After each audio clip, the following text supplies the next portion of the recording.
Hi, Christopher. How are you doing today? I'm great. I'll tell you what, maybe it's because I'm a crazy Southerner that lives in the United States of America, but to hold this book, this is like a once upon a time story in the way that once upon a time, there was this prince that would one day become king. Well, he finally Yeah, did. he did, and in not an easy way either. I mean, the guy's been waiting for 70 years, and the only person to come anywhere near that is Edward VII, who waited 59 years. And of course, along the way, it's funny because I've been covering the royal family for 49 years. And I was at Time Magazine doing it, and People Magazine. Ran the Royals coverage from the 70s and 80s. And I just remember covering the Silver Jubilee, the 25th anniversary of the Queen. I was standing in Westminster Abbey. The royal family comes up, and everybody's there, everybody except Diana. She's not in the picture Right. yet.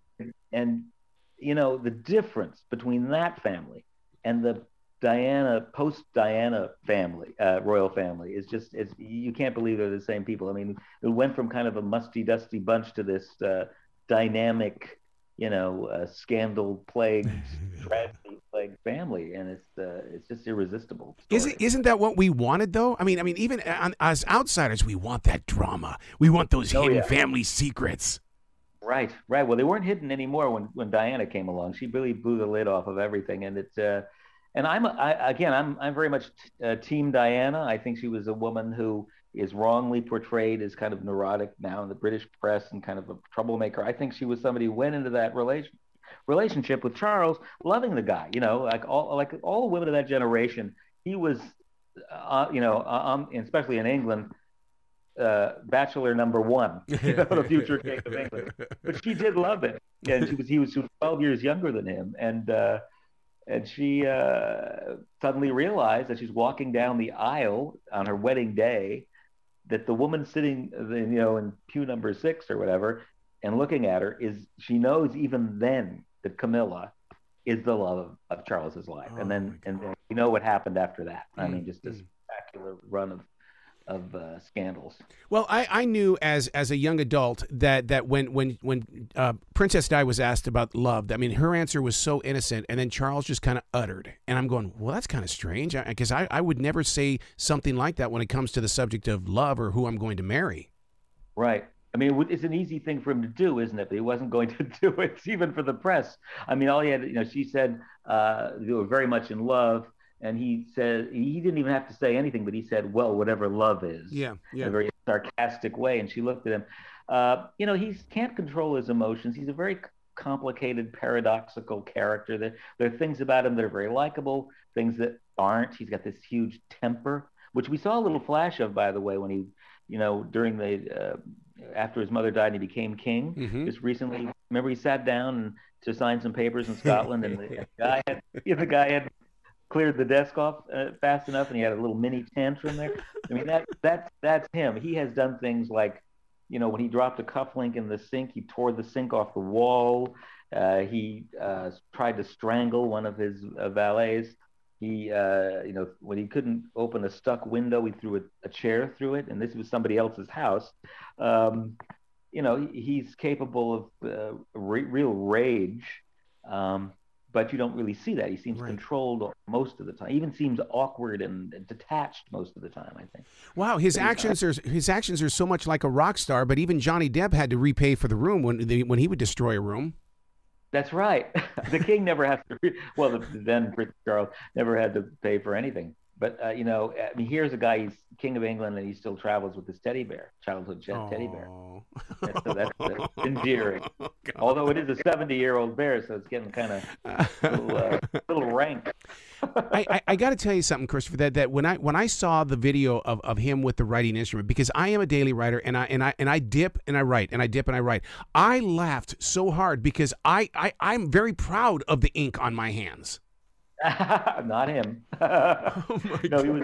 No, no, he's yeah, exactly. Well, he's the slightest thing can set him off, and often has. But look, he's somebody. If you look back at his, I think everything is rooted in that childhood of his, where he was Hmm. basically abandoned by his parents. We see the Queen, recent pictures of him with the Queen, and she's very, warm and fuzzy toward him. But that was not the nature of their relationship. I mean, he was just basically abandoned by both the Queen Elizabeth and Prince Philip, and he said it as much. And he would never give up Camilla, for example, and the Queen begged him to because it was ruining the monarchy. And You and somebody who thinks that that you're going to hell. I mean, but it seems like Charles was going to hell on both sides. yeah, were you talking about Camilla or the Queen or Well, I was Diana? talking about Charles because I mean, I've always wanted to know how I've always wanted a king. I just wanted to know what it was like to have a king in my lifetime, and so I've really studied his personality, thinking he's got to have darkness in there, but Yeah, he's also got to have compassion for real people. right. Well, I think I think he does. I think he has both, and that will make him. I mean, he is a world leader now. Yeah, Going to have to, and he's not somebody who's going to be some. I think one of the big misconceptions is that he's going to be sort of a placeholder for William and Kate. No, no, no, no. He's waited too long for this job. He even, and I reveal in the book, in 1998, tried to get his mother to abdicate, and she wouldn't have any of that. But he's going to make changes. He's going to knock some people off the pay. Some royals, I think, are going to get demoted. It's going to be cause a lot of and kicked off the payroll. That's the important thing. He's going to have a political say, even though he can't publicly make statements right. endorsing one party or over another. He is meeting with the prime minister every week, and he has absolute ability to voice any opinion he wants in private. And that could be pretty influential right there. Well, I was going to ask you, and I'm going to ask for the listeners through their eyes and stuff like that, because not everybody understands, the politics in England. But that this most recent prime minister stepping down, he had nothing to do with that, correct? No, nothing. No, he would have liked he would have liked her to stay. I mean, because you want stability. You don't want to have other things going wrong while you're in your first few weeks of your reign. The shortest serving prime minister in history is Yeah. pretty astounding. And by the way, I was, I think we were all shocked at how quickly the Queen passed away. I mean, she was perfectly fine meeting Liz Truss, the new prime minister then, and then a matter of 2 days later, passing away. Mm. I was shocked him too. And by the way, the Queen's endorsement of Camilla, I find fascinating. That took everybody by surprise.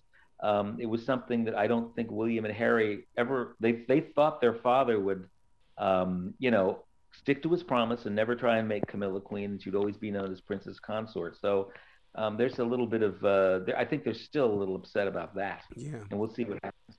So Charles's relationship with Camilla, is it one of the greatest love stories of all time, or is it still the greatest love affair of all time? Oh, wow, that's an interesting way to put it. I mean, it's certainly the one of the most sensational and problematic affairs of all time. I Hmm. mean, love affairs of all time. She is very, even though she comes across as a kind of a somewhat happy-go-lucky, approachable person, she had to do a lot of strategizing to get to this position. She had to tell a lot of lies over the years to get to this position, having this affair with, the future king, while at the same time being married to another man.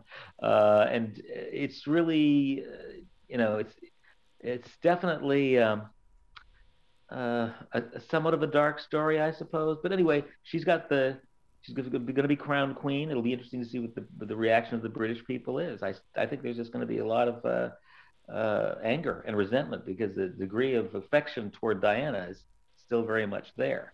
William is still up, though, right? I mean, if something happens to Charles, it doesn't go to Camilla.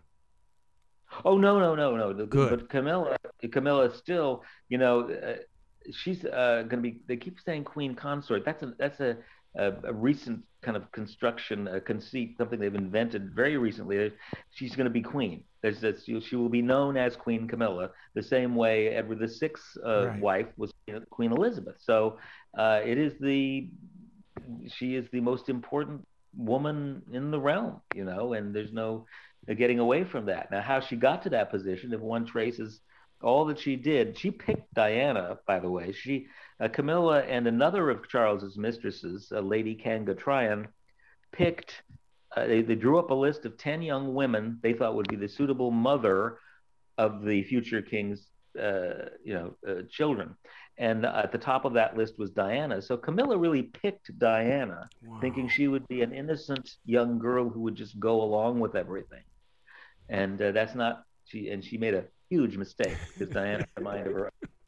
I giggle like a child because we watched it. We got to see it, feel it, experience it, and through books like what you've got here, Christopher, is the fact that we're now passing it on to the next generation about what we went through all of these years.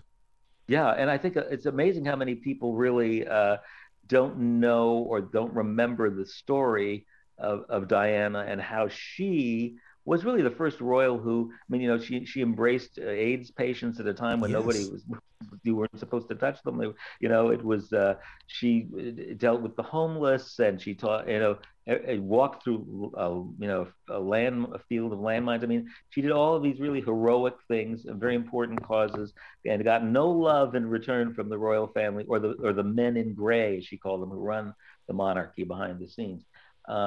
Put through a lot, and of course, knowing all the while that her husband is cheating on her very publicly with this other woman. So yes, it's again, you can't make this up.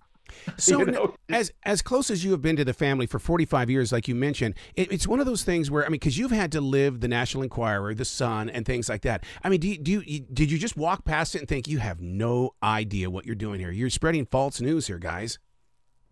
Well, it's there's no need to spread the false news. That's the thing. I mean, the reality was sensational enough. Yeah. So yeah, I agree. I mean, stick to the facts, man, because they're alarming enough.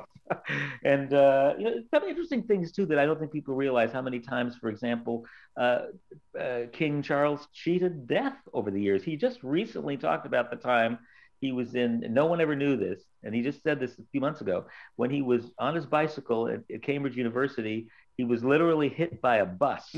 And he said he had no idea how he wasn't killed to this day. Had he been killed, Andrew would be king. I mean, that's how the twist of fate would have worked.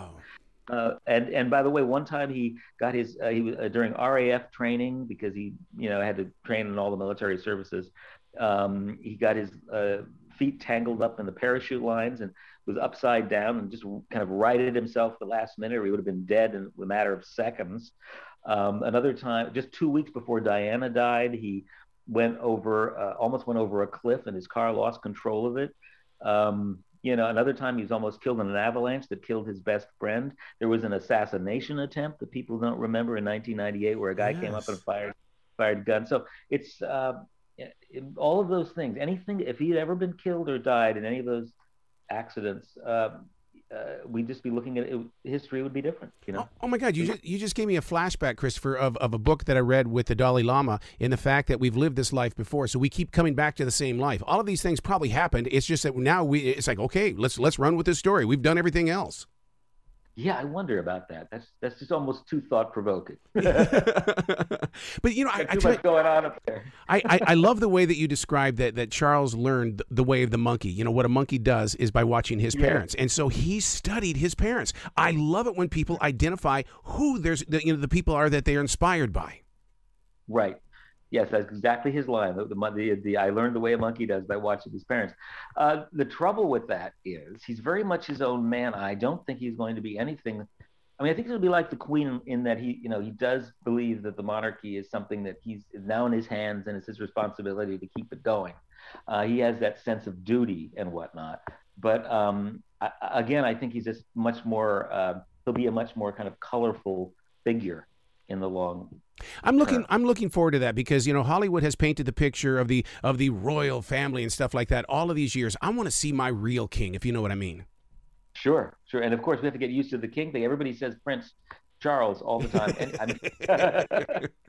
mean, constantly falling back. And the other two Charleses, by the way, King Charles I was beheaded. King Charles II was, kind of he decided, to really just rule the country as an absolute monarch, but he kind of died a miserable and relatively young death. So I'm just hoping things are better for this one. Do you think part of the visibility and the imaging of the royal family is going to change now, in the way that it's like, we need to get Prince Harry back home, we need to really kind of shape up the act here a little bit, or are we going to still do what we're doing, which I like the drama? Oh yeah, no, the drama's not going away, and I think unfortunately, because there is Meghan. There's Meghan. That's all you need to say. She's not backing down anytime soon, I don't think, and that's it's interesting. I mean, Harry, is he happy? Is he going to be happy? I think a lot of people think, of course, he's torn. But when you're born into that position, uh, he did have a big role. He could have continued to have a big role. I'm not sure, kind of taking the approach they've taken. It didn't have to be this way. Mm-hmm. I think that Charles would have given him enough rope to do what he wanted to do and still be a part of the working family. Mm. But the Queen wasn't. The Queen is all about either you're in 100% or you're out. And I don't think Charles would have been quite that rigid. But now, unfortunately, another metaphor here, but that ship has sailed, and getting Harry back into the family, knowing that this book is on the horizon, to only be more, obviously there'll be more revelations and explosive details about what goes on, embarrassing details about what's happening in the royal family. I don't think they're ever going to, and I certainly don't think Archie and Lily are going to be given any title. Yeah, that sort of. Yeah, they're going to be in the shadows and stuff like that. And of course, for a listener, one of the most important questions is that, are you sending this book to any of the writers over at the Crown so that you can get your story in there as well for some of these future seasons? Oh, they're reading these books. I've written, this is my 8th book, and believe me, I recognize an awful lot. What are you going to do? But I interviewed I think I was the only person who interviewed the doctor who treated Diana in the tunnel, people and all the nurses who handled her body. I described, how Charles's reaction to seeing her for the first time, and I looked as if he was going to pass out. Diana's body, in Paris, all that stuff that, detail that people, we'll see how it's portrayed in the Crown. I mean, I think nobody likes the Crown more than the royal family. That's right. It seems unusual, but they do seem to like it. Harry likes it. So what are you going to do? Well, they're not connected. Maybe they're not seeing it the way we see it. You were born at the right time in the right place, sir, because what you're doing with this royal family is you really are keeping us up to date, and we will continue to grow with you because we see your name on a book, and it's like, you got to get it. You got to get it. Thank you. Please come back to this show anytime in the future. The door is always going to be open for you, Christopher. Perfect. I will absolutely take you up on that. Excellent. Well, you be brilliant today, okay? Okay, you too.